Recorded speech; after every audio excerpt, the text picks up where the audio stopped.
and welcome to the latest episode of History You Didn't Know But Should. I'm Ray. And I'm Chris. And today we're going to be looking at the 11th president of the United States, James Polk. And you know, Chris, when we think about James Polk, he's one of those presidents I think most people don't know a lot about, but he's probably one of the most important presidents in American history.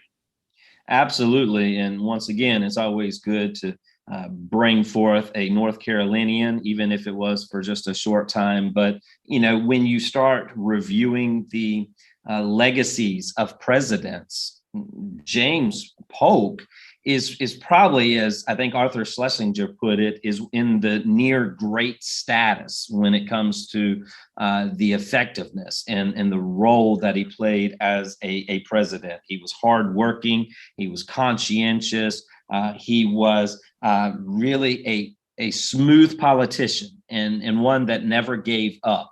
To the point where it did hurt him in some of his political forays and ultimately caused him to probably have an early death. Absolutely. And, you know, when you think about single term presidents, you know, the first single term president was, of course, John Adams. But I think one could safely argue that Polk may have been the most effective single term president in American history. And today we will certainly look at some of the reasons why. Chris, of course, you just mentioned that he was such a strong personality and everything, such a determined person. But of course, his life didn't start out that way. He was born in November 5 in 1795 in a town called Pineville, North Carolina, which is in Mecklenburg County. He was actually the oldest of 10 children. I can't even imagine, Chris, a house of 10 children, but he was the oldest of 10 children. He was born to Jane and Samuel Polk. Samuel was a farmer, and he was certainly hopeful that James Polk, or Jim as they called him, would follow in his footsteps and be a farmer, be a businessman. But Polk, as a young boy, just showed absolutely no interest in farming or business or anything like that. And, you know, I think there's probably a lot of reasons maybe that was the case, but one is a reoccurring issue of bladder stones, that they thought, you know, that may be one of the reasons he wasn't as active as he could have been or as interested in his early life. He has surgery, as you know, in 1812. I believe he was 16 years old in 1812, and he has a surgery. It's done by Doc Ephraim McDowell. And Chris, they didn't have general anesthesia back then. Well, they didn't have the anesthesia as we know it today, but they always had something that would dull the pain. And if you can't find anesthesia, you go to the next best thing, which, of course, back then was to dull the pain with a good old dose of brandy. And so here you have a 16-year-old being introduced to the wondrous effects of brandy to try to dull the pain that must have come from these bladder stones. And it is interesting. I mean, his family was not extremely wealthy. No. They were not extremely, it wasn't a political family, but yet Dr. McDowell was a prominent, well-known surgeon from Kentucky. So we start to see, you know, I just think that sometimes when you look back at individuals and you see fate and the role that is played in a person, and that from the very beginning, I really think that right here at the age of 16, here's a guy whose, you know, dad was a farmer and a surveyor. They didn't have a lot, but yet he has a connection to a prominent surgeon. He is unschooled, no formal education.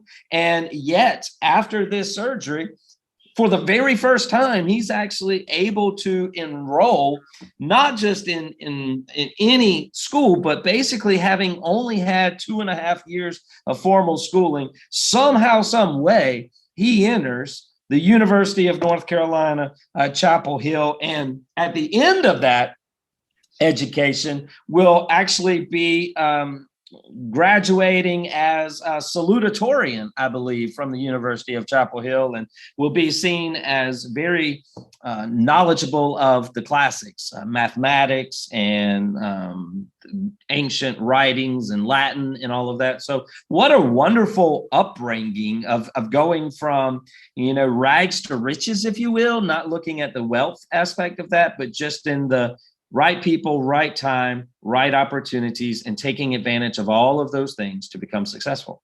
Yeah, and the surgery I think was definitely a turning point for him. And as I can only imagine how traumatic for anybody, but especially a 16-year-old boy, how traumatic that surgery must have been. But like you said, he turned it around at this particular point in his life. He graduates from Chapel Hill. He moves to Nashville, where he studies law. And of course, at this particular point, a lot of people didn't go to university or law school necessarily. They read under a lawyer, they sort of apprenticed. And he's admitted to the Tennessee law bar in 1820. And within 3 years is elected to the U.S. House of Representatives as a Democrat. In 1823, he's elected to the U.S. House of Representatives. Around the same time, it was during this time actually, he met a young lady called Sarah Childress, who's going to, I guess you could say, steal his heart. She is going to be a Tennessean. She's from Tennessee. She was born in Tennessee in 1803. The two of them are married. They get married in 1824. And so they're married for a number of years before his death. They have no children.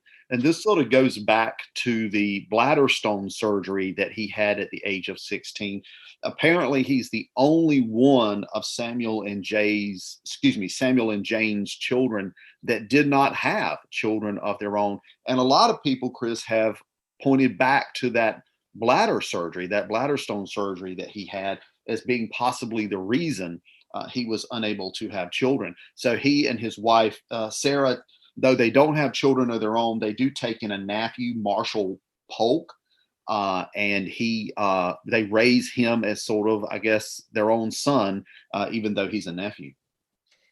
And as he's, I guess, being courted instead of courting this young woman, he is also courting another individual to become a friend. And that is an individual who will play a huge role in setting the stage for James Polk going into ultimately the White House. And that is that while he was in the Tennessee state legislature, he met and became good friends with Andrew Jackson.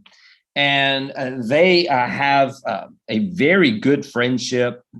Polk will support Jackson loyally. He will support him wholeheartedly. And even though they didn't always agree on the same things, I mean, they had some different views, but he had such a strong relationship with Jackson that ultimately Jackson will give him his friendship, but also his approval.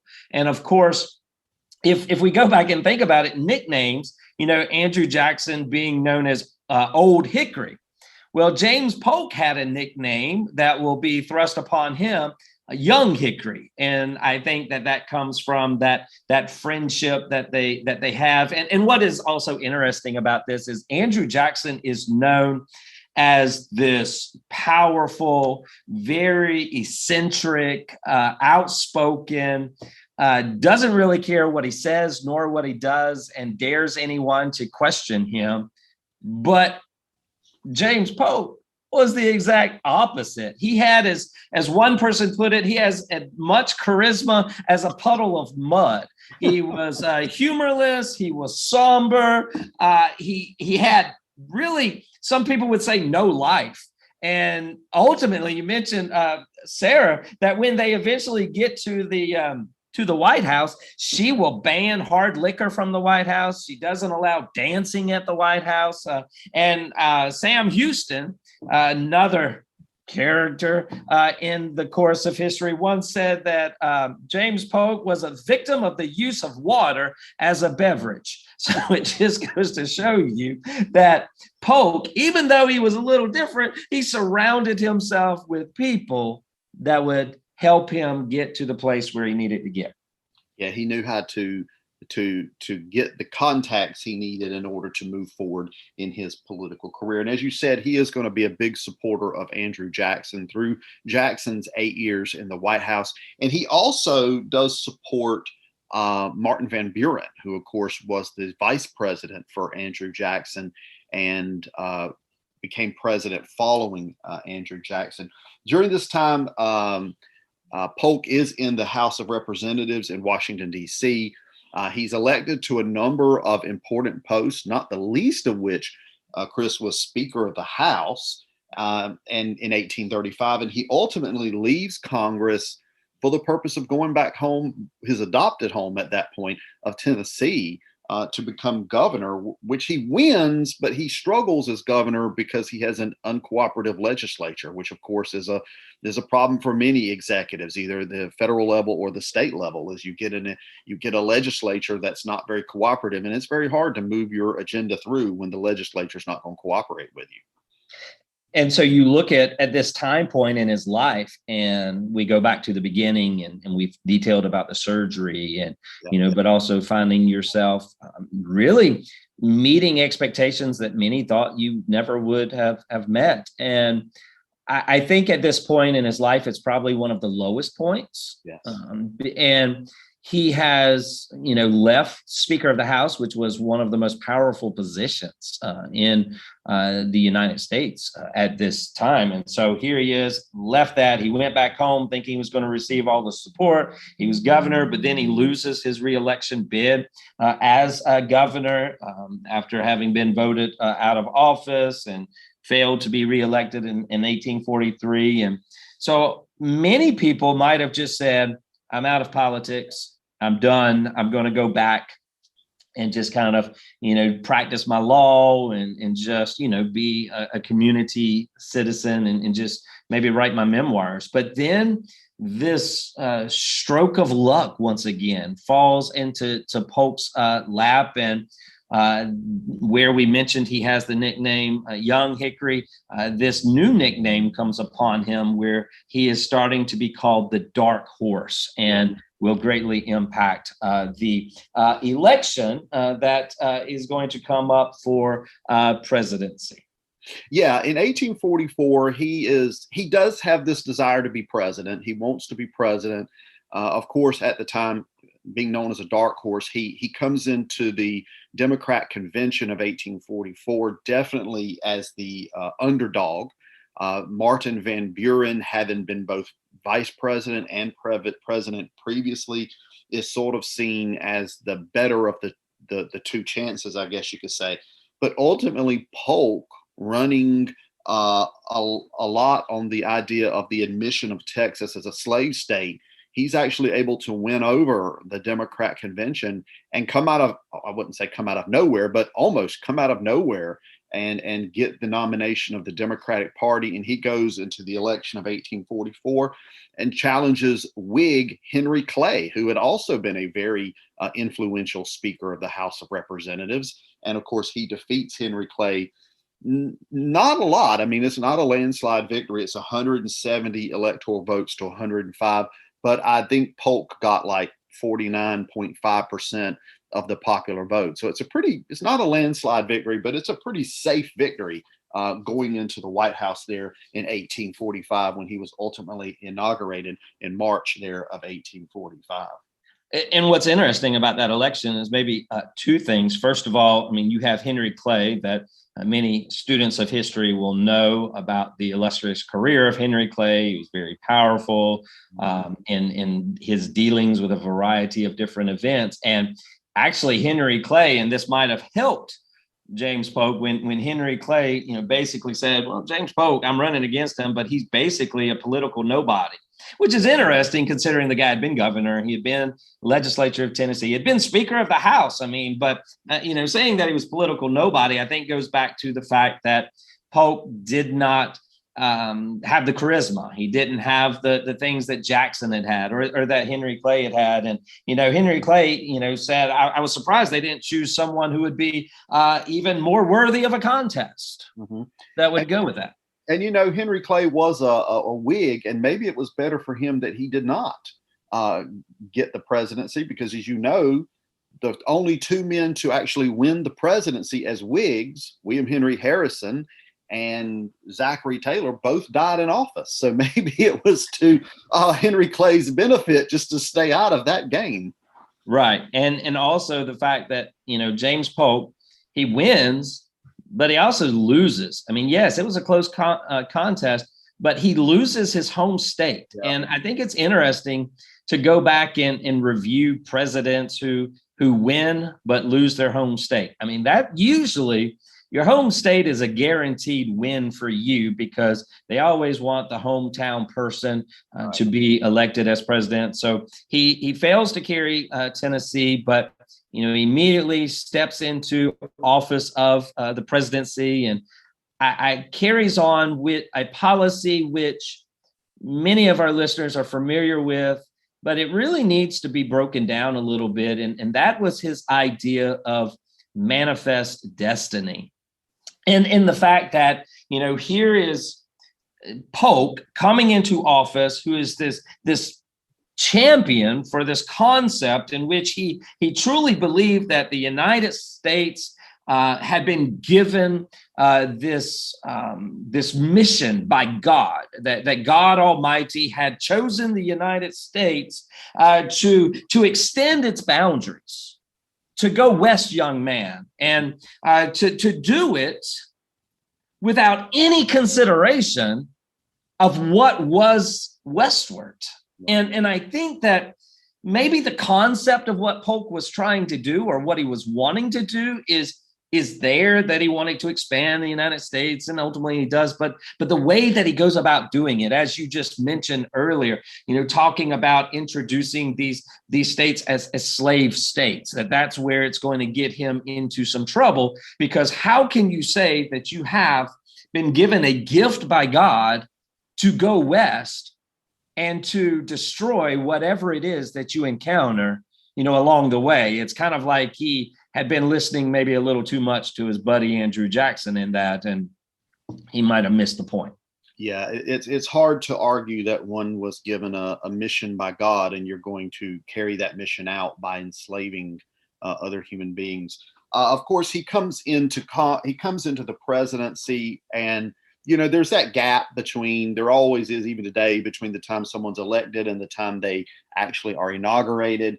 Between the time he's elected and the time he's inaugurated in March of 1795, excuse me, not 1795, 1845. I don't know where 1795 came from, but when he's actually inaugurated in March of 1845, Congress and President John Tyler, who of course became president when William Henry Harrison died 30 days after being elected, they had authorized the annexation of Texas, the Republic of Texas. And of course, so Polk's going to step into a beehive of controversy when he comes into office. And he's going to attempt through several pathways to negotiate a settlement with Mexico and all of that. But there's a dispute.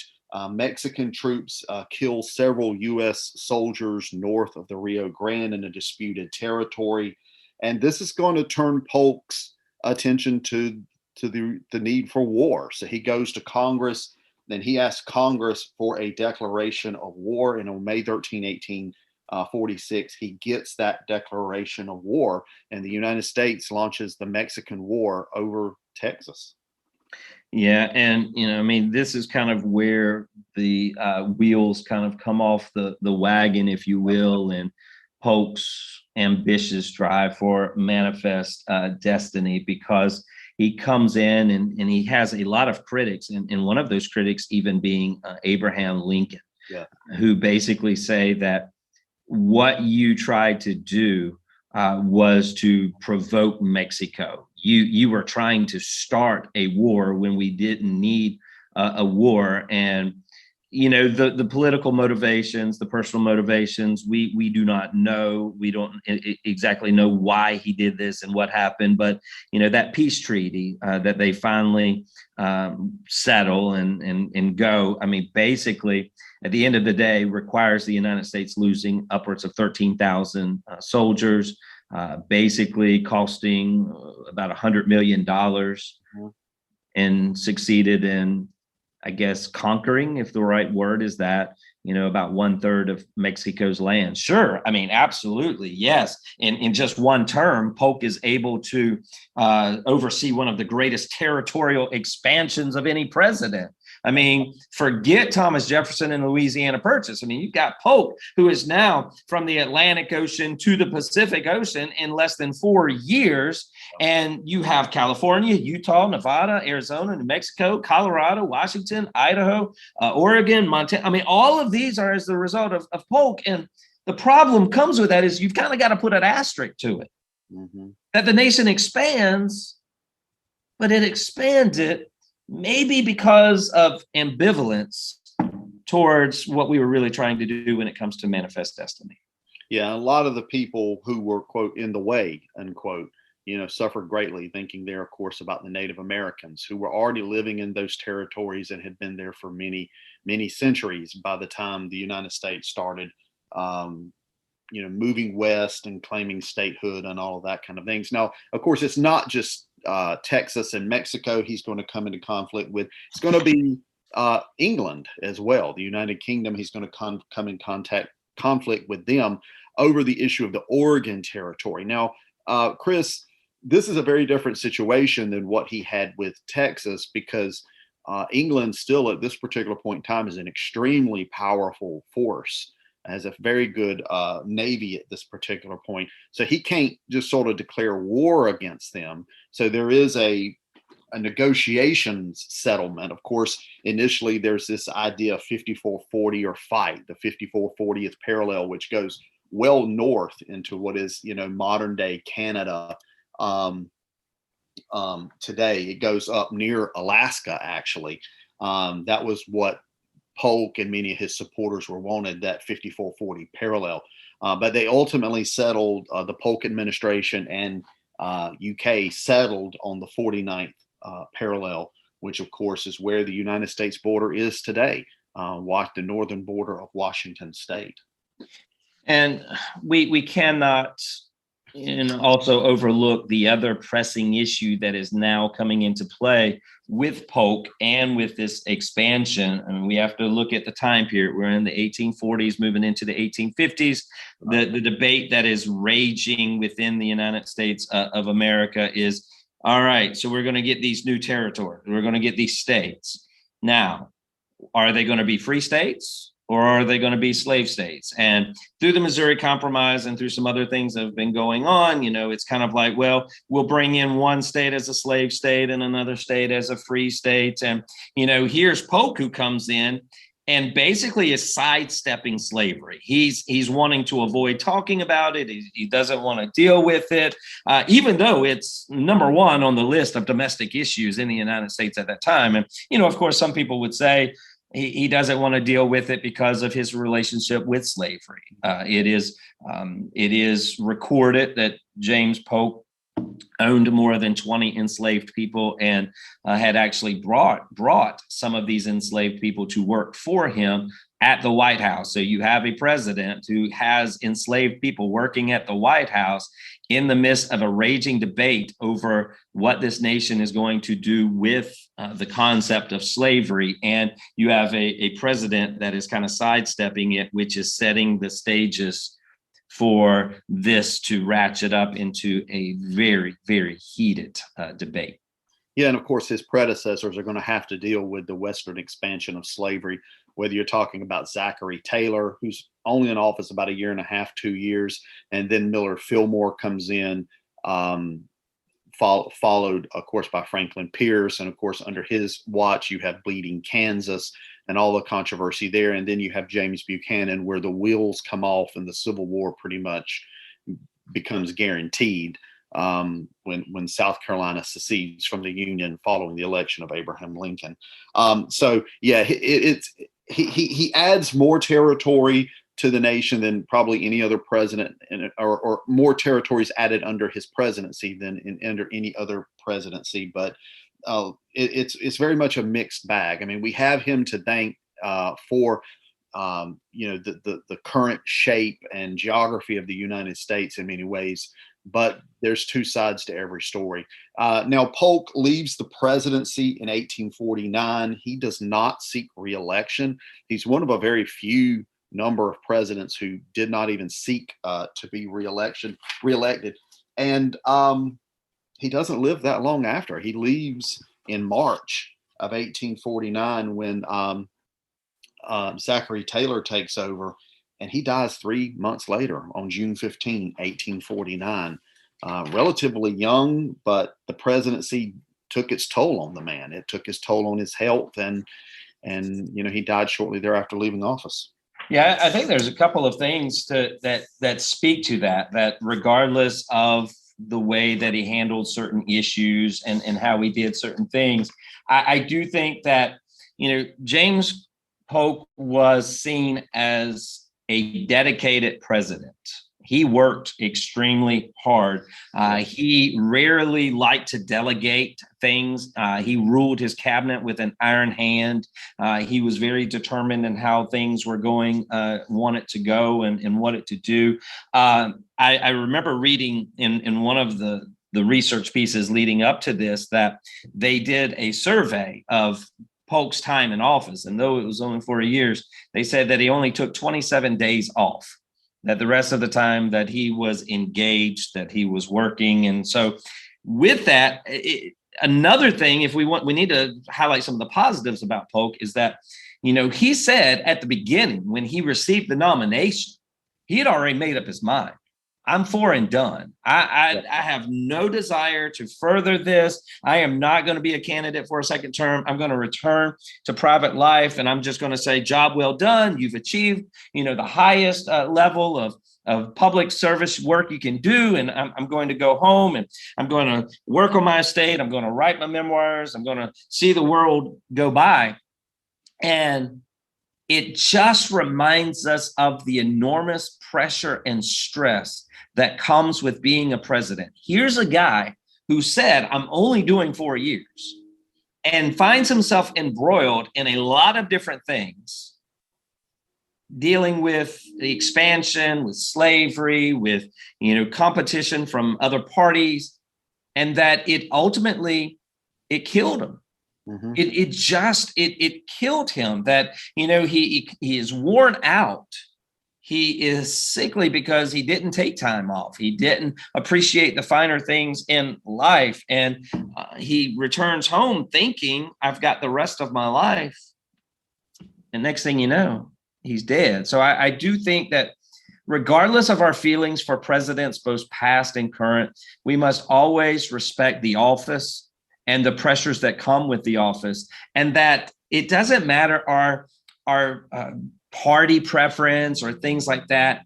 We must always remember the president and the work that goes with that, and to do our best to support the individual, not necessarily the policies, but to support that individual with prayers and with good thoughts, because they are the leader of this beautiful country, and it is an extremely difficult job.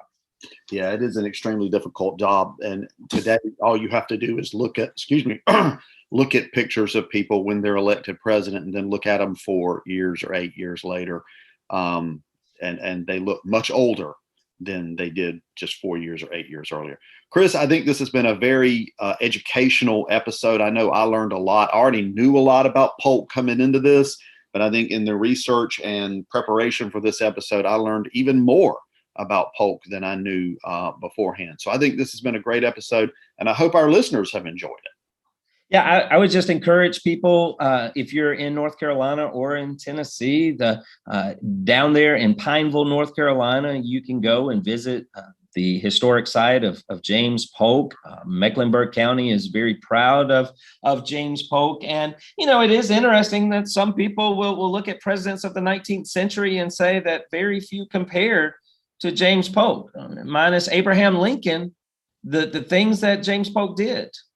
He definitely deserves a mention on a wonderful podcast such as the one that we're doing. So I'm thankful for you, Ray. And I don't know which episode this is, but we've done quite a few of these now. And I know that each time that we talk and we discuss, we're always learning something fascinating. And it's always causing us to go back and to look at something else and something else. It just goes to show you that history is important, and that we should know about history, not just because we're here in North Carolina and need to understand James Polk, but because history continues to give us guiding principles to live our lives every day. So thank you for all of the work that you are doing, for Miss Jeannie, who does the logo and sound and all of that other features. We're grateful for this. And thank you to our listeners. And we appreciate you. And go tell someone about history you didn't know but should, and get them plugged into this fascinating adventure into the life of history with Ray and Chris. Yeah. And, you mentioned the past of this podcast, but of course, we've got a lot of plans for the future, Chris. We have a Twitter page, so you can find us on Twitter at History You Didn't Know But Should. So I encourage you to look us up on Twitter and follow us there on Twitter. We're also going to be developing a Facebook page that you will be able to follow. By the time this episode airs, that Facebook page should, of course, be up and running. And we have plans to take the podcast in some new directions, Chris. Absolutely. And I always think it's good to have a little tease there to let people just kind of be thinking, what are those guys going to do next? Well, tune in to the next episode and the one after that, and you'll start seeing some of the great plans we have. That's right. Some new things coming down the pike. So I hope everybody enjoyed the episode. Like I said, look us up on Twitter. We are on Spotify, Google Podcast. We're going to be adding some new channels as well in the future. We are also on Sounder FM. That's sort of our main site. So I encourage you to look us up on those platforms if you have access to them. If you have any comments, questions, suggestions, you can always email us at historyyouDidn'tknow@gmail.com. That's history, the letter U, should know, @gmail.com. I'm Ray. I'm Chris. And we'll talk to you next time.